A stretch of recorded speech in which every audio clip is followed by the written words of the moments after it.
Madame, Monsieur, bonsoir et bienvenue dans le 20h de TFM. Dans l'actualité de ce mercredi, l'intercoalition Yewwi Wallu prône la suppression du HCCT. L'opposition ne participera pas au renouvellement du mandat des hauts conseillers des collectivités territoriales. À la suite de la proclamation des résultats provisoires des législatives, un recours devant le Conseil constitutionnel serait peine perdue, juge l'intercoalition Yewwi Wallu. Fermeture de l'hôpital Aristide Le Dantec, un plan de délocalisation des services de l'hôpital a été élaboré pour la continuité des soins dans les autres structures de la capitale. On vous explique tout dans cette édition. Fuite d'hydrocarbures à Anne-Belair. Les familles évacuées dénoncent leurs sommaires conditions d'hébergement au CM de Anne. Elles demandent plus d'assistance à défaut d'être recasées. Et puis la pluie fait des dégâts à Dakar, mais la météo pluvieuse fait le bonheur des agriculteurs à l'intérieur du pays. Vous le verrez, les récoltes s'annoncent très bonnes cette année. Reportage à suivre à Kaffrine.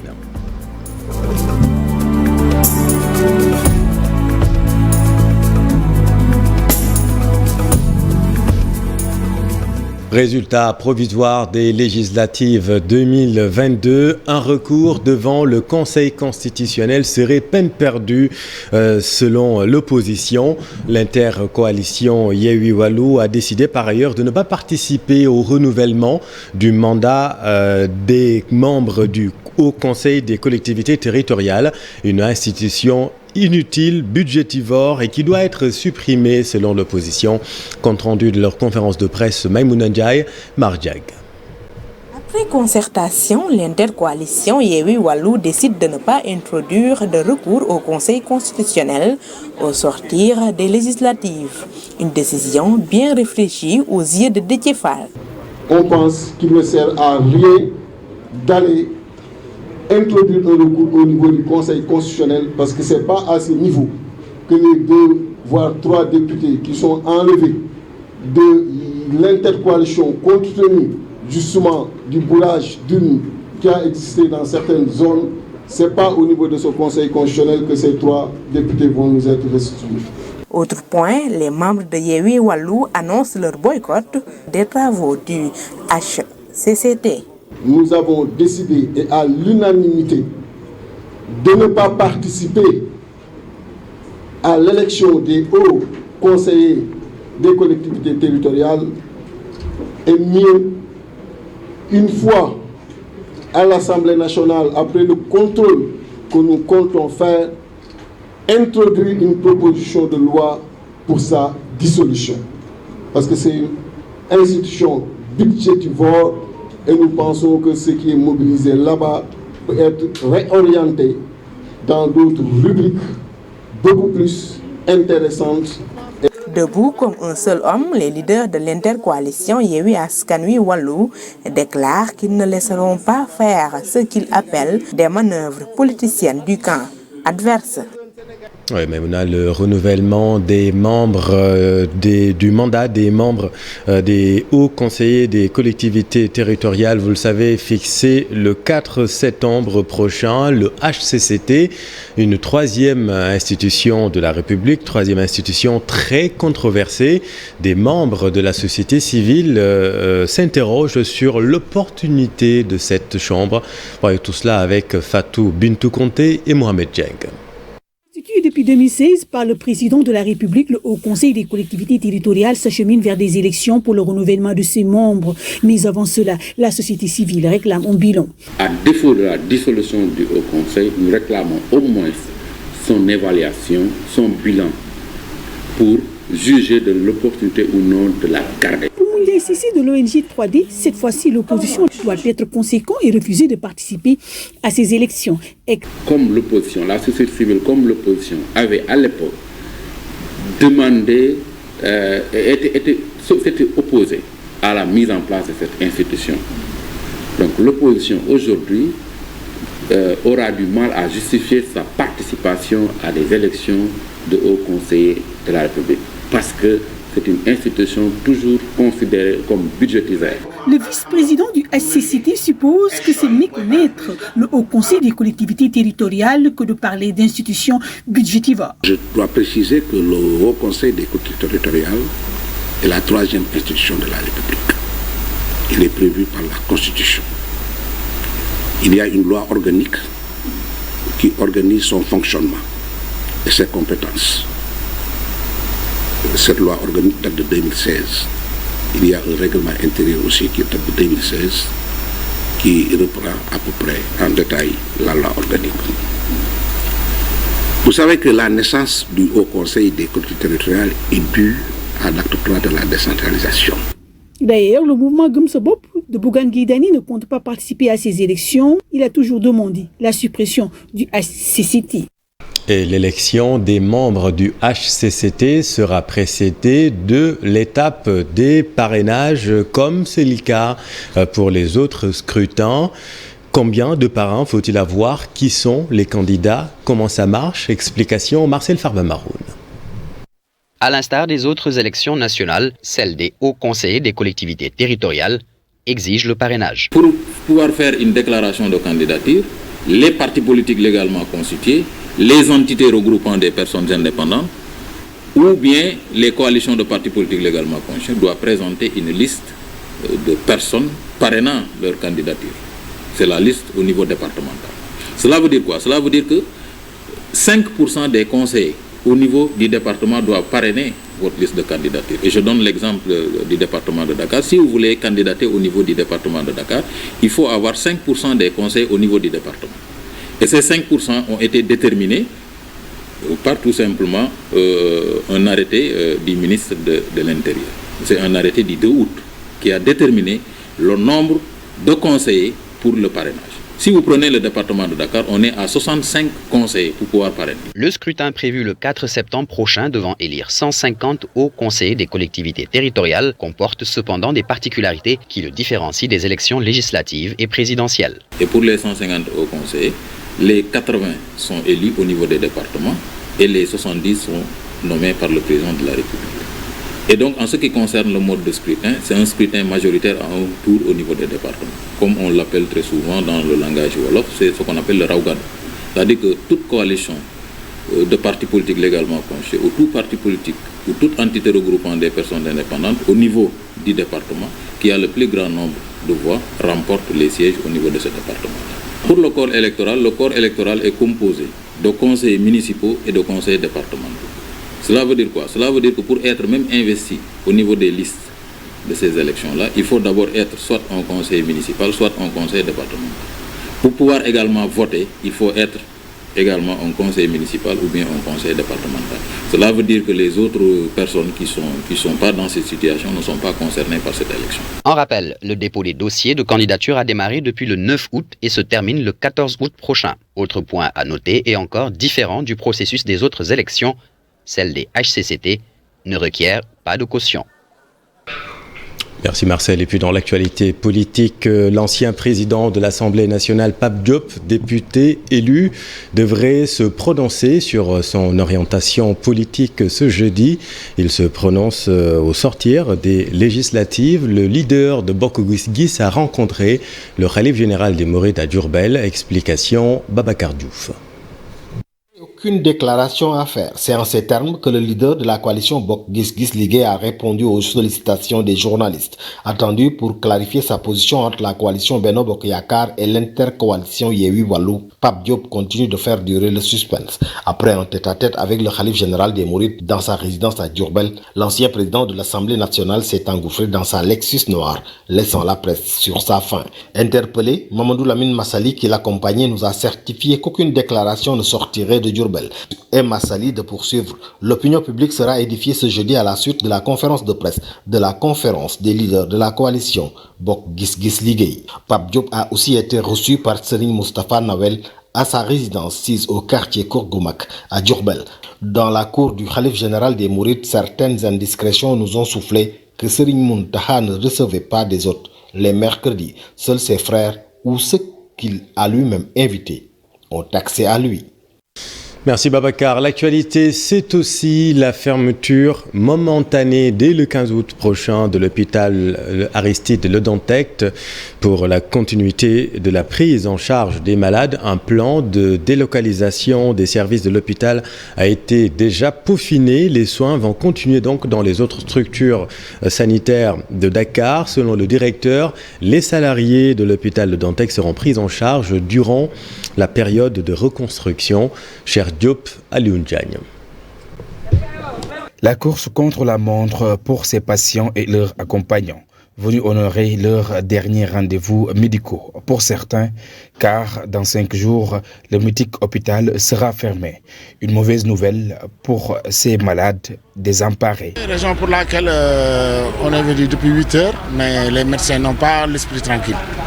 Ils sont en train de patauger par-ci, par-là. Ils n'osent pas prendre soin les malades parce qu'ils ne savent pas où aller. Depuis notre naissance, on connaît l'hôpital Aristide Le Dantec. Si on prend un jour, tu viens, tu arrêtes tout pour recommencer. Si tu fais quelque chose, sans moi, tu le fais contre moi. Je trouve que ce n'est pas une bonne chose là. Les malades qui se soignent vont faire comment? C'est personne ne sait où il va. C'est vraiment désolant, quoi. C'est vraiment désolant pour le gouvernement. On parle au gouvernement direct. Ça, c'est quoi? Il faut qu'on explique ça. Un cri de cœur qui n'est pas tombé dans l'oreille d'un sourd. Le directeur de l'hôpital Aristide Le Dantec rassure. Dans ce cadre, nous avons mis en place un plan de délocalisation des services de l'hôpital Aristide Le Dantec au niveau des structures sanitaires de Dakar, notamment l'hôpital de la Diam, l'hôpital général de Grand Yoff, l'hôpital militaire de Ouakam, l'hôpital Institut d'hygiène sociale, l'hôpital Abbas Ndao, l'hôpital d'enfants Albert Royer et plusieurs centres de santé. Donc les services de l'hôpital Aristide Le Dantec seront délocalisés dans ces structures pour assurer la continuité du service public. Et dans cette délocalisation, nous aurons la délocalisation des ressources humaines, la délocalisation des équipements, la délocalisation des activités, parce que pour faire une activité, il faut des ressources humaines et des équipements, mais aussi le transfert des malades au niveau de ces différents sites. Concernant le sort des agents, le chef de cet établissement public de santé se veut catégorique. Ils vont continuer à percevoir leur salaire. La prise en charge salariale sera effective. Ça, nous avons les garanties, les assurances de la tutelle qui est en train de travailler présentement là-dessus. Donc, les salariés de l'hôpital seront pris en charge. Si nous avons des CDD, des CDI, des prestataires, ils seront tous pris en charge pendant la période de la reconstruction. L'hôpital Aristide Le Dantec vieux de plus de 100 ans. C'est-on sur une superficie de 6 hectares. La construction concerne la moitié de cet espace pour une durée de 18 mois. Le reste étant vendu par l'État du Sénégal. Et puis le collectif des transporteurs sinistrés réclame le dédommagement de 5 millions par bus promis par le chef de l'État. Pour rappel, 13 bus ont été brûlés au Mali par des djihadistes. Voyons tout cela avec Mamadou Fall et Mardieng. 500 millions perdus sur la route de Kati à 400 km de Caille. Les transporteurs sénégalais étaient victimes des djihadistes qui avaient brûlé leurs 13 camions. Le collectif avait été reçu par le chef de l'État qui à son tour avait promis 5 millions en guise de réparation des dommages pour chaque bus. Depuis, aucun centime n'a été reçu. En tant que président de la République, il avait pris l'engagement, nous ne ferons que suivre son engagement. Donc si l'argent maintenant a été décaissé, qu'il soit informé que l'argent n'est pas arrivé à la destination normale, je veux dire le collectif. Il n'y a pas un qui a reçu un franc. Même le bus n'a rien reçu. Donc le collectif n'a rien reçu, un franc n'a été reçu. Donc, les transporteurs tendent la main au président de la République, car la situation est délicate selon eux. Nous l'avons expliqué, les difficultés que le collectif subit, puisque leurs camions ont été brûlés sur le sol malien par des djihadistes. Nous avons comptabilisé le total des camions brûlés sur le sol malien, 13 camions. À la fin de l'audience, le président même a ajouté sur les 13 camions un bus sénégalais qui est brûlé ici sur le sol sénégalais. Le collectif des transporteurs sinistrés espère un dénouement heureux dans les jours à venir. Et puis dans le sud, à Ziguinchor, le député élu Guy Marius Sagna annonce une marche nationale en accord avec les étudiants des centres régionaux de formation en santé, les CRFS, pour réclamer le recrutement immédiat dans la formation publique de ces étudiants à la fin, dans le recrutement dans la fonction publique de ces étudiants à la fin de leur formation et l'application du système LMD. Le voici avec notre équipe dans le sud. Depuis un mois, ces centres sont en grève et le gouvernement ne dit rien. Nous voulons d'autres centres régionaux de formation en santé. Des centres régionaux de formation en santé où on y applique le système LMD. Mais des centres régionaux de formation en santé où tous ceux qui y sont formés et qui réussissent à décrocher le diplôme d'État sont automatiquement recrutés. Si, dans les meilleurs délais, le gouvernement du Sénégal n'ouvre pas des négociations sérieuses avec les étudiants des centres régionaux de formation en santé, si, dans les meilleurs délais, le gouvernement ne répond pas aux revendications justes et légitimes pour un système LMD et pour un recrutement systématique dès la sortie de ces centres, eh bien, nous allons, en rapport avec les élèves, en accord avec ces étudiants, préparer une marche nationale pour le système LMD et pour le recrutement systématique. Dans les prochaines heures, nous allons déposer une lettre d'information sur la table du préfet de Ziguinchor, l'informant que d'ici quelques jours, nous allons tenir une marche pour exiger plus de santé pour le peuple sénégalais. Car plus de santé pour le peuple sénégalais, c'est renforcer la formation de ces étudiants qui sortent des centres régionaux de formation en santé à travers le système LMD. Nous vous l'annonçons hier, fuite de carburant à Anne-Belair. Les deux familles évacuées au CM de Anne dénoncent leurs conditions d'hébergement jugées très sommaires. Ces personnes devraient rester dans cet établissement 72 heures, mais à défaut d'être recasées, elles demandent une assistance adéquate. Mariam Ndiaye et Tierno Loromendi. C'est une forte odeur d'hydrocarbures qui nous accueille à l'approche de cette école. Les deux familles relogées ici, après des fuites de gasoil dans leur maison, n'en peuvent plus. D'ailleurs, les matelas octroyés ne suffisent pas. Nous sommes fatigués, nous n'avons reçu que 15 petits matelas. Pas de ventilateur, pas de médecin, rien. Ils nous ont donné un peu d'argent pour aujourd'hui et demain. À cause de ce sinistre, certains d'entre eux ne sont pas allés travailler. Ils espèrent que cette situation ne va pas durer. Je suis vulcanisateur et là, je n'ai pas d'autre soutien. Je ne suis pas allé au travail depuis. Ils nous ont dit qu'ils vont nous soutenir financièrement pendant 3 jours.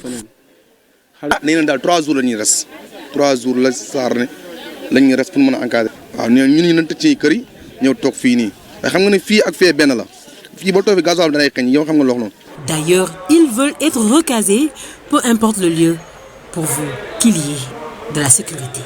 Les adultes peuvent faire attention, mais les enfants, ce n'est pas le cas. Hier, ma tante a eu un malaise. Aujourd'hui aussi, un de nos locataires a perdu connaissance. On l'a amené à l'hôpital. Qu'on sorte d'ici, c'est tout ce que nous voulons. Ce n'est pas sûr d'habiter près des pipelines.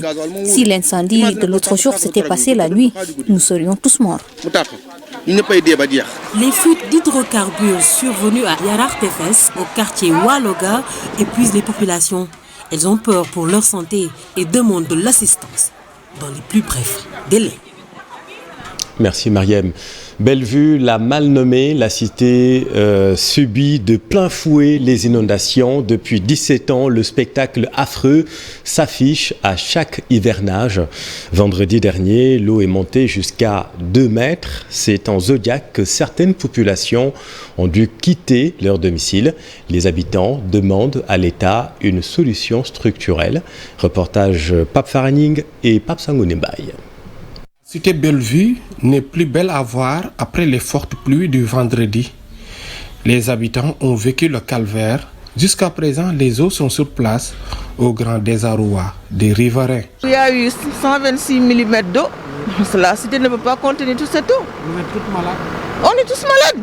Même moi là qui sors là, je suis malade. On est tous malades, tout le monde est malade dans la cité. Et on a eu ça en 2005 et c'est revenu, on n'a jamais réglé le problème. Chaque année, il y a un peu d'eau, le maire nous a beaucoup aidé. Avec ses pompes, ça a duré une journée, une demi-journée, et puis on sortait l'eau. Mais l'ampleur de les pluies là, qui sont déversées sur Dakar, là, ça a accentué le problème a été multiplié par 5 ou 10. Quoi. Vous savez, ce calvaire, on le vit depuis 17 ans, depuis 2005. À l'époque, l'actuel président était Premier ministre. Il avait même, s'il s'en souvient, traversé la cité en Zodiac. Cette année, c'est cette image qui est revenue. Les populations ont quitté la cité en Zodiac. Les maisons étaient pleines. La hauteur d'eau était d'environ 2 mètres dans les maisons. Des maisons envahies, des routes coupées, coupure d'électricité causant le déplacement des habitants. C'est pas possible, il ne peut pas rester ici parce que c'est difficile, on ne peut pas vivre dans ces conditions-là. Voilà, c'est ça.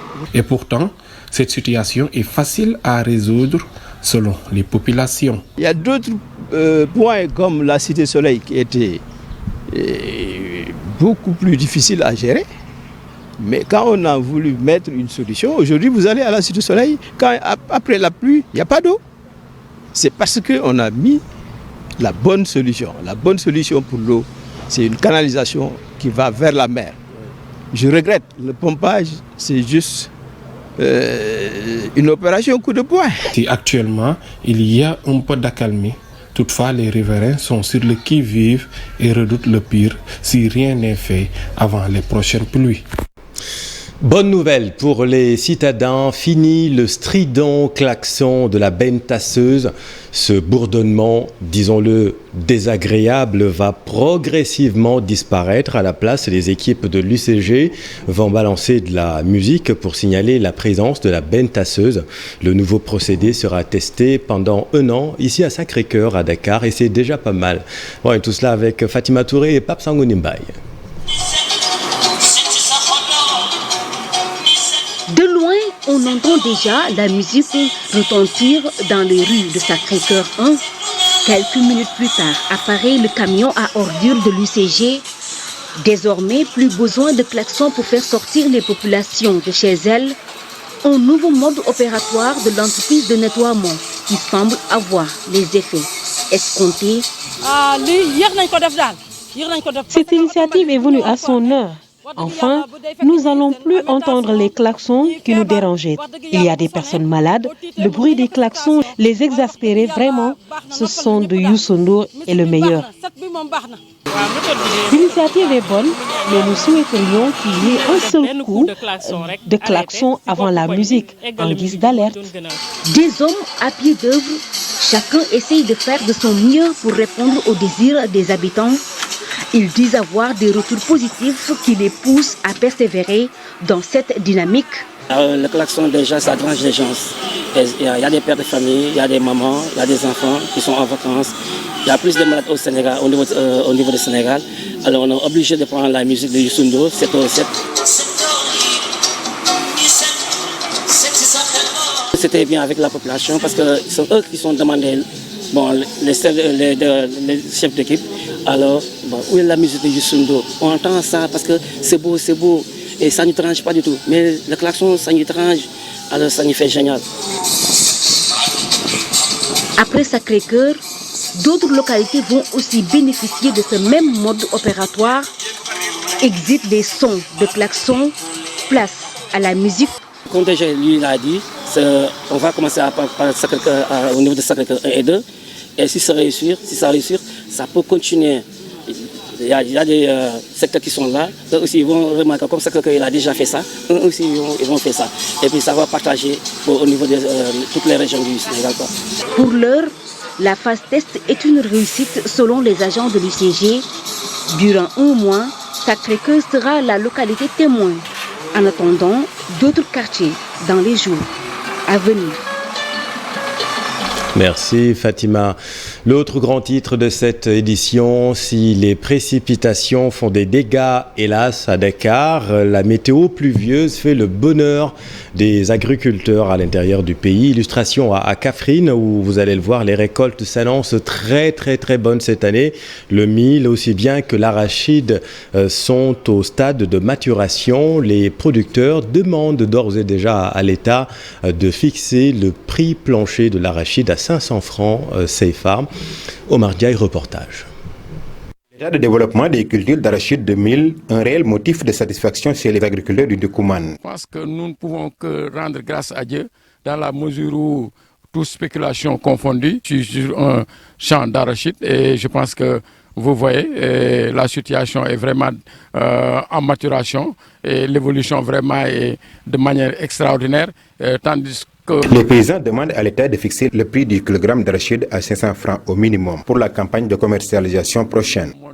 Nous disons à l'État de nous prendre en compte si vraiment on arrive à la commercialisation. Parce que cette année-ci, nous demandons aux paysans d'être debout parce que, au moins parce qu'on est trop fatigué vu tout ce qu'on a eu à mettre sur les spéculations, surtout l'engrais qui a coûté excessivement cher et que nous demandons à l'État, d'autant plus que c'est un distributeur automatique du fait que l'État a distribué au niveau des enseignants, des agents de santé. Nous, en tant que monde rural, nous demandons à ce que qu'on puisse nous donner Toutefois, les cultures de maïs des semis tardifs sont attaquées par des vers de terre, d'où l'inquiétude de certains agriculteurs comme Mamsé Sissé de Kiliman. Ce sont des vers de terre qui attaquent les cultures de maïs qui sont vulnérables avant l'éclosion, ce qui peut conduire à un mauvais rendement. C'est la seule difficulté à laquelle nous sommes confrontés. Le même constat est fait pour cette femme rencontrée sur la route. Les vers de terre mangent les feuilles, des plantes et des épis. Nous voulons de l'aide. Le phénomène touche certains champs juste dans le département de Koungheul, précisément à Idémouride. Cependant, nous assistons à la floraison de l'arachide qui commence à développer des graines aux épis de mil et de maïs qui poussent, suscitant l'espoir chez les paysans qui demandent toutefois à l'État de préparer la campagne de commercialisation agricole en fixant le prix du kilogramme d'arachide à 500 francs au minimum.